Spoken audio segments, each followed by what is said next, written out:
Hi friends, अगर आप हमारे वीडियो को सबसे पहले देखना चाहते हैं तो अभी हमारे चैनल को सब्सक्राइब करें और बेल आइकन दबाएं।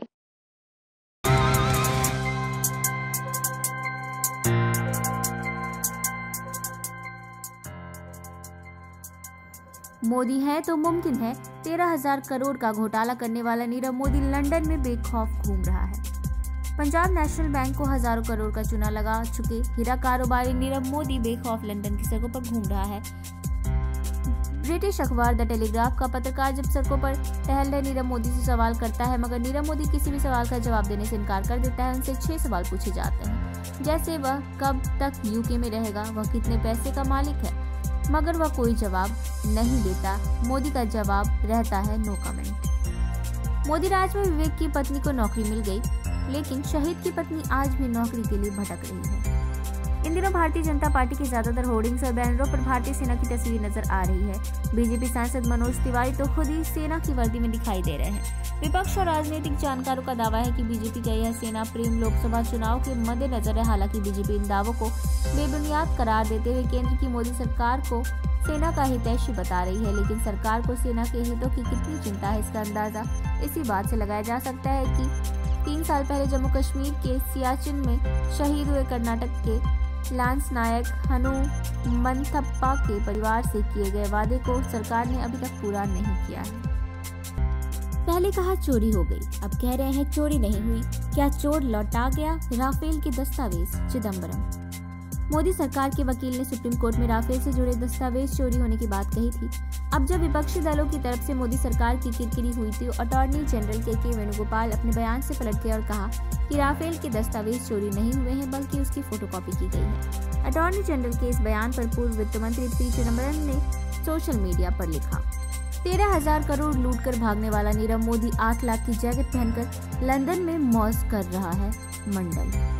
नीरव मोदी लंदन की सड़कों पर घूम रहा है। अच्छे दिन किसके आए ये बताना शायद अब मुश्किल नहीं है। पीएनबी को हजारों करोड़ का चूना लगा चुके नीरव मोदी को अंग्रेजी अखबार द टेलीग्राफ के रिपोर्टर ने सड़कों पर टहलते हुए देखा तो हर वो सवाल किया जो पत्रकार को करना चाहिए, मगर मोदी नो कमेंट कहते हुए आगे बढ़ गए। इस वीडियो के सामने आने के बाद भारत में हंगामा हो गया है। पूरा विपक्ष मोदी सरकार पर हमलावर हो गया है। नियमों की अनदेखी, बिना राज्यों से चर्चा किए पीएम मोदी ने अडानी को बांट दिए देश के 6 एयरपोर्ट।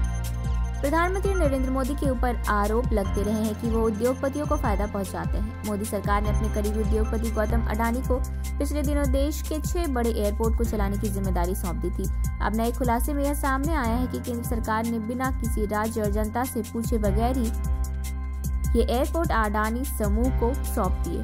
अब तक airport authority of India in airport का प्रबंधन संभालती थी। संजय सिंह का पीएम मोदी पर तंज, सौगंध मुझे अंबानी की, मैं राफेल की फाइल नहीं मिलने दूंगा। राफेल के दस्तावेज चोरी नहीं हुए बल्कि फोटोकॉपी हुए हैं, ऐसा कहना मोदी सरकार के वकील अटॉर्नी जनरल के वेणुगोपाल का, जिन्होंने पहले सुप्रीम कोर्ट में कहा था कि राफेल पर दायर की दस्तावेजों का एडवोकेट प्रशांत भूषण भरोसा कर रहे हैं, वे रक्षा मंत्रालय से चुराए गए हैं। इस पर आम आदमी पार्टी के सांसद संजय सिंह ने पीएम मोदी पर तंज कसते हुए लिखा, मैं भेद नहीं खुलने दूंगा, मैं सत्य नहीं सुनने दूंगा, सौगंध मुझे अंबानी की, मैं फाइल नहीं मिलने दूंगा।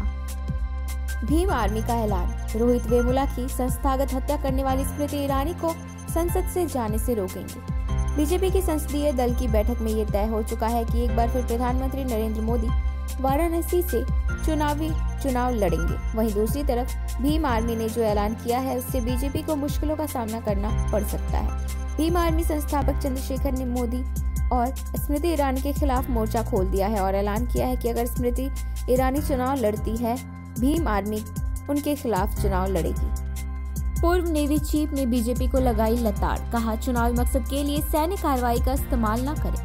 पुलवामा हमले के बाद पाकिस्तान पर हुई भारतीय एयर स्ट्राइक का जिक्र सत्तारूढ़ बीजेपी अपनी हर चुनावी रैली में करती नजर आ रही है। विपक्षियों का आरोप है कि बीजेपी लोकसभा चुनाव के मद्देनजर सैन्य कार्रवाई का इस्तेमाल अपनी सियासत को चमकाने के लिए कर रही है। अब सैन्य कार्रवाई के राजनीतिकरण पर पूर्व नेवी चीफ लक्ष्मी नारायण रामदास ने ऐतराज जताया है। उन्होंने चुनाव आयोग को पत्र लिखकर अपील की है कि राजनीतिक दलों को सैन्य कार्रवाइयों का इस्तेमाल चुनावी मकसद के लिए करने से रोका जाए। पंकजा मुंडे का एक और घोटाला, बड़े उद्योगपतियों को फायदा पहुंचाने के लिए टेंडर में की अनदेखी। महाराष्ट्र की देवेंद्र फडणवीस सरकार द्वारा किया गया एक भ्रष्टाचार का मामला सामने आया है। सुप्रीम कोर्ट के मुताबिक कुछ चुने हुए उद्योगपतियों को फायदा पहुंचाने के लिए सरकार ने 6,300 करोड़ रुपए के पोषण आहार के टेंडर में नियमों की अनदेखी की। जस्टिस अरुण मिश्रा और जस्टिस दीपक गुप्ता की बेंच ने वैष्णो रानी की याचिका पर सुनवाई करते हुए टेंडर में भ्रष्टाचार की बात को माना और टेंडर रद्द कर दिया। कोर्ट ने सरकार को आदेश दिया है कि अब वह नए सिरे से टेंडर जारी करें। जिस भगोड़े नीरव मोदी को मोदी की एजेंसियां दुनिया भर में ढूंढ रही है, वह लंदन में अय्याशी से रह रहा है। प्रशांत भूषण।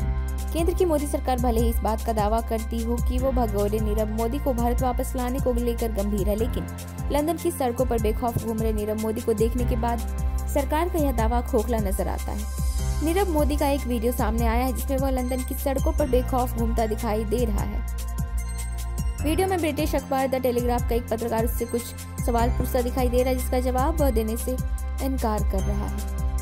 पिछले 4 साल से दुत्कारे जाने वाले लाल कृष्ण आडवाणी एक बार फिर बने बीजेपी के संकट मोचक।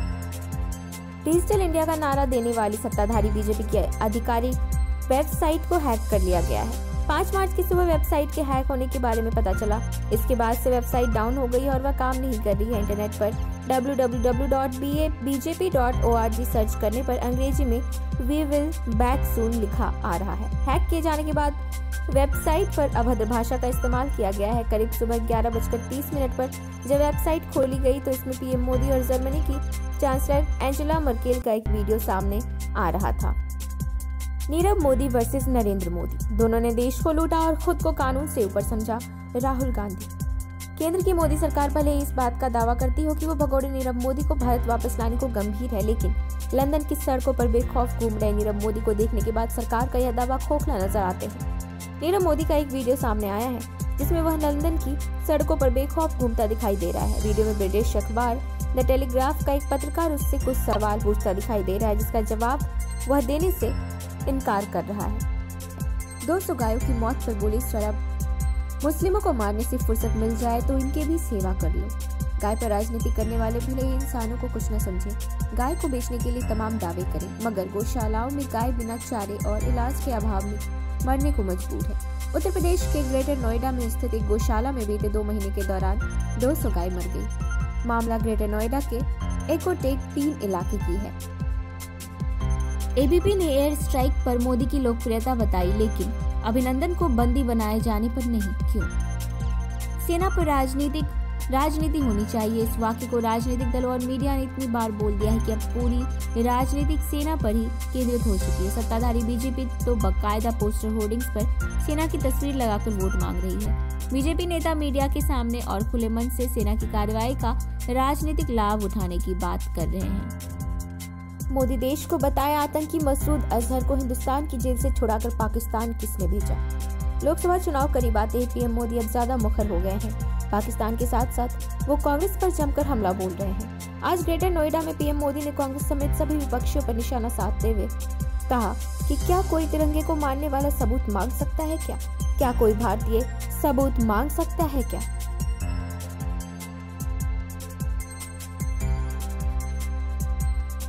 माइंड द न्यूज रूम की रिपोर्ट। Thank you for watching our video. अगर आपको हमारी वीडियो पसंद आई हो तो इसे लाइक जरूर करें और हमारे चैनल को सब्सक्राइब करना ना भूलें।